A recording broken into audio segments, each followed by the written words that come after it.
Gérard Chaliand, bonjour. Bonjour. Bienvenue sur nos plateaux Merci. Figaro Live. Géopoliticien, vous avez écrit de nombreux ouvrages sur le terrorisme, la guérilla, les Kurdes, l'Afghanistan, l'Irak. Votre dernier ouvrage publié chez Odile Jacob et qui a reçu le prix de l'Académie française s'intitulait « Pourquoi perd-on la guerre? Un nouvel art occidental ». Alors Gérard Chaliand, aujourd'hui, Emmanuel Macron rencontre à Saint-Pétersbourg Vladimir Poutine. Les sujets d'actualité ne manquent pas. On va commencer par l'Ukraine. Dans l'est du pays, il y a un regain de violence entre les autorités ukrainiennes et les séparatistes pro-russes. Qu'est-ce qu'Emmanuel Macron peut faire valoir à Vladimir Poutine sur ce sujet-là ? Il va lui dire la position de l'Europe, c'est que nous sommes contre le fait que vous ayez repris la Crimée. Bon. Mais dans la pratique, M. Poutine va répondre que, ma foi, les Américains ont bien pris le Kosovo et que c'est exactement le même processus, que ça va très bien quand c'est le Kosovo parce que c'est les États-Unis, et quand c'est l'ex-URSS qui fait ce genre de sport, ça lui est reproché. Bon, dans la pratique, l'Ukraine est russe. Maintenant, le problème de l'extrême Ukraine, c'est-à-dire la partie de l'Ukraine qui est complètement russe, Donetsk, Luhansk, voilà, oui. Bon, ben, c'est une façon pour M. Poutine de faire qu'on ne l'oublie pas et qu'il n'est pas question que l'Ukraine puisse tomber dans l'escarcelle de l'OTAN. C'est ça qu'il ne veut pas. Très bien. Alors, on va tout de suite embrayer sur un autre sujet, sur le sujet qui est au cœur de l'actualité, donc le retrait par les États-Unis de l'accord nucléaire iranien qui a été signé en 2015. Qu'est-ce que Vladimir Poutine et Macron, comment peuvent-ils faire pour sauver cet accord ? Je pense que le président Macron va essayer de faire une politique gaullienne, c'est-à-dire que c'est l'Europe, de l'Atlantique à l'Oural.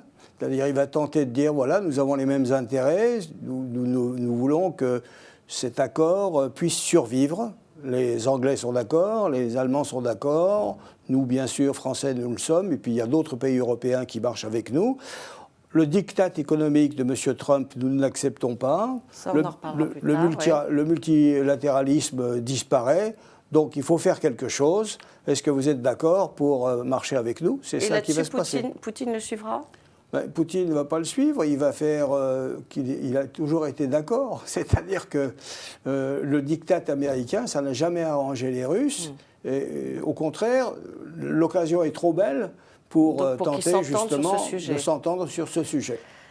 Alors, il y a eu donc ce retrait américain de l'accord nucléaire. Il y a eu aussi le déplacement de l'ambassade américaine à Jérusalem.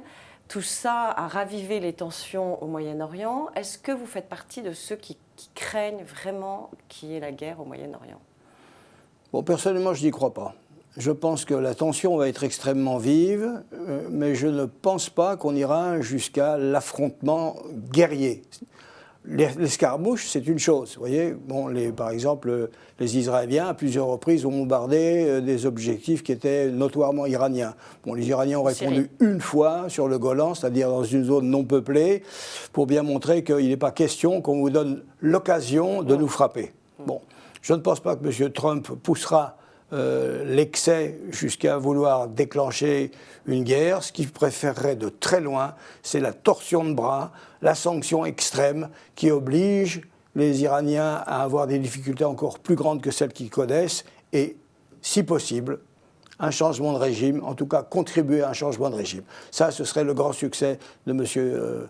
Trump. Parce qu'effectivement, on voit bien qu'en Iran, il y a ça tiraille entre les conservateurs et puis ceux qui avaient accepté l'accord. Donc, oui, il risque de fragiliser, enfin, tout oui. ça... Il sème la zizanie au sein des Iraniens, entre ceux qui ont dit cet accord, de toute façon, il était fragile. Maintenant, vous voyez, ils ne le respectent pas, on aurait mieux fait de pas, ce qui est une façon, d'ailleurs, de toute façon, de critiquer ceux qui sont au pouvoir. Bon, moi, je crois que M. Rouhani a raison de tenter de sauver l'accord autant que faire se peut. Ça dépend, en fin de compte, de la détermination des Européens. Bon, les Européens, en fin de compte, sont menés aujourd'hui par le président Macron. On va voir. Et aussi des Russes, quand même, parce que Vladimir Poutine est un arbitre au Moyen-Orient. Il a des pions... Des pions très sérieux en Syrie. Et évidemment, les Iraniens sont très présents en Syrie, puisqu'en fin de compte, avant cet incident, en quelque sorte, on peut dire que le vainqueur régional, c'était l'Iran, indiscutablement. En Irak comme en Syrie, c'est eux qui ont gagné au terme d'une longue stratégie. C'est pour ça que Trump veut fragiliser l'Iran pour...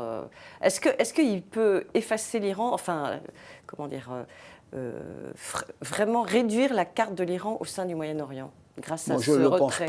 Non, je ne le pense pas. Je veux dire, l'Iran, c'est quand même une puissance importante, régionale. Bon, il joue la carte de l'Arabie Saoudite en prétendant que c'est un État ouvert, sympathique et semi-démocratique, puisque c'est l'Arabie Saoudite qui, en principe, au Conseil de sécurité, dispose les droits de l'homme. Oui, aussi absolument. Paradoxal que ça puisse paraître. Le prince a changé, donc il paraît plus ouvert. Enfin bon, bref. Les femmes peuvent conduire maintenant. Oui. Et on peut aller au cinéma en Arabie Saoudite. C'est merveilleux, oui. Voilà. Alors finalement, qu'est-ce que Trump cherche à faire? Parce qu'il revient donc sur cet accord, il tente de se rapprocher de la Corée du Nord, et on se demande s'il ne se tire pas une balle dans le pied en favorisant, en renforçant finalement la position de la Chine sur la scène internationale. Dans une certaine mesure, vous avez raison. Monsieur Trump, bon, il essaye de détruire tout ce qui avait été fait par Obama. Parce qu'il y a un match Trump-Obama indiscutablement. Il n'aime pas ce monsieur, il n'aime pas les démocrates, et en plus, il n'aime pas Obama du tout. Bon. Deuxièmement, il flatte son électorat. Il faut reconnaître que son électorat continue de le suivre avec la même constance que lorsqu'ils ont voté pour lui. Ensuite, bon, c'est un businessman. C'est-à-dire il est habitué à ce genre de coups, tordus d'ailleurs, qui fait avec beaucoup d'habileté. Bon, il tente le coup. Et évidemment, à mon sens, avec la Corée, ça ne va pas marcher. Pourquoi ? Parce que...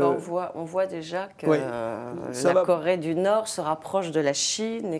Et les Chinois ont fait savoir, bon, s'il y a des sanctions, on ne va pas te laisser tout seul, on va t'aider. Donc ils ont de quoi aider la Corée du Nord. De ça. Bon, ils se rendent compte de ça. Alors, ce qu'il faut, c'est qu'il s'agit... Vous savez, il n'y a pas que les Chinois qui n'aiment pas perdre la face, les Blancs non plus.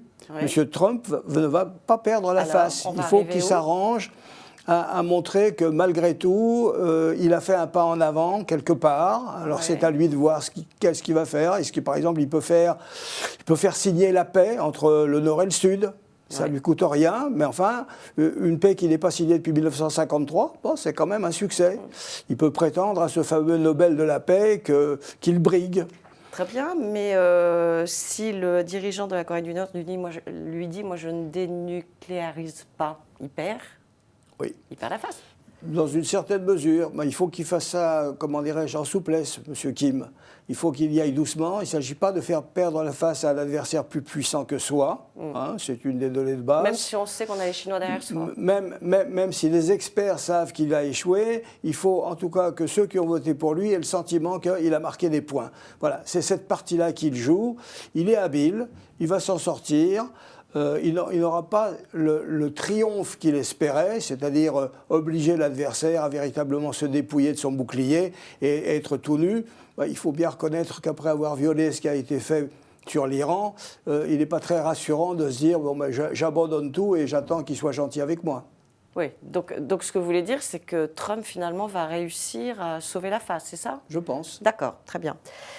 Alors, vous en avez parlé tout à l'heure, avec le retrait des États-Unis de l'accord nucléaire, Trump impose aux entreprises européennes menace de sanctions les entreprises européennes qui commercialiseront avec l'Iran. C'est acceptable, ça? Et que peut répondre l'Europe? D'abord, ça s'appelle un diktat économique. Absolument. Bon. Alors, les États-Unis profitent de leur position dominante, du dollar, et du fait que M. Trump veut bien marquer que, bon, c'est l'Amérique en numéro 1 et puis personne d'autre. Bon.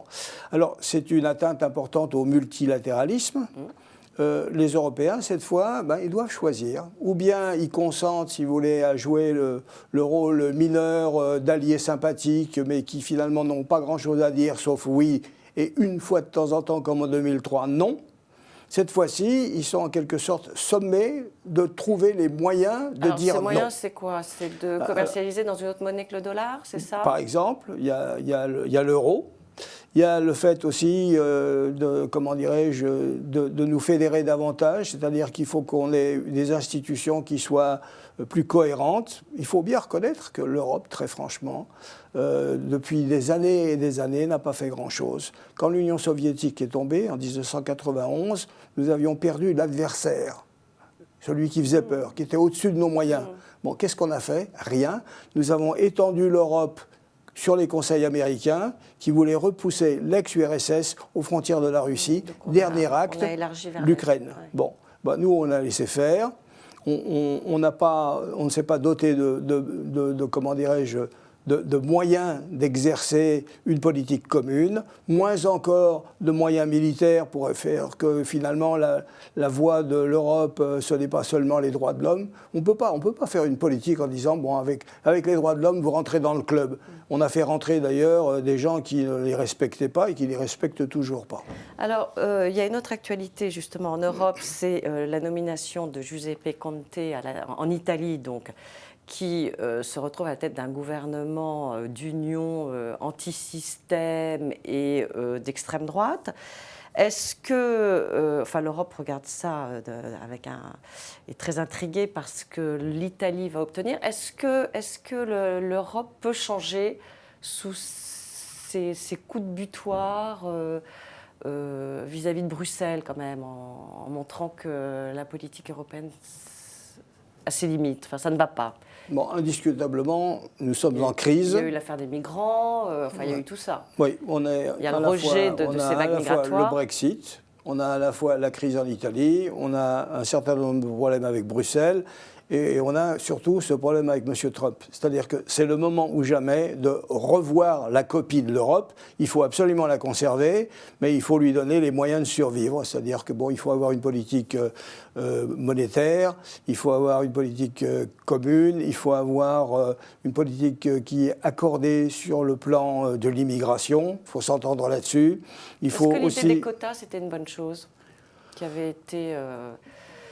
On y avait pensé il y a quelques années, ça avait été avancé, que finalement une répartition au sein de l'Europe de migrants. Oui, il faut encore que tout le monde soit d'accord. Ce n'est pas le cas des Hongrois, c'est pas le cas, c'est pas le cas exactement. Ceci dit, on comprend très bien qu'une population de 10 millions ne peut pas avoir le même réflexe qu'une de 80 millions. Hein, quand vous ces quotas, l'idée c'était justement de répartir en fonction faut tenir compte du nombre de la population, du PIB. Bon. Et par exemple, les Canadiens qui utilisent à leur façon le quota, eux, ils sélectionnent aussi qui j'invite. J'invite des gens qui savent faire quelque chose. La force brute aujourd'hui, c'est-à-dire le muscle, ça n'intéresse plus personne. Ouais. Donc il faut s'adapter, je veux dire, aux conditions nouvelles. Alors, une dernière petite question. La France, malheureusement, a été victime d'un acte terroriste. Et pour la première fois, donc, c'était un Tchétchène. L'ambassadeur de Russie en France a dit que la France avait été beaucoup trop relaxiste dans sa politique d'asile vis-à-vis des réfugiés tchétchènes. Est-ce que vous partagez ce point de vue ? On a été laxiste d'une façon générale. Ce n'est pas avec les Tchétchènes seulement. C'est-à-dire que sur les 30 dernières années, on n'a vraiment pas fait très attention à qui entre, on n'a pas fait attention à qui vient donner la bonne parole, le rôle de certaines des ambassades, etc., etc. Non, de ce côté-là, ce qui nous arrive, franchement, n'est pas du tout surprenant. Il est grand temps de se reprendre. Et le danger, il est intérieur aujourd'hui, c'est-à-dire qu'il y a des gens qui travaillent pour créer le eux et nous, de façon à bien montrer que le communautarisme, ça existe. Et ce qu'ils espèrent, en fin de compte, c'est qu'il y ait une rupture entre eux et nous, de façon à ce qu'ils puissent dire, on l'avait toujours dit, ils sont islamophobes, il n'y a aucun doute. Oui, ça on entend souvent effectivement cette phrase. Écoutez, merci beaucoup. Et puis on a bien compris qu'il s'agissait pour l'Europe donc de se reprendre. C'était le moment. C'est le moment ou jamais. Merci beaucoup. Merci. Au revoir, Gérard Chaliand. Merci.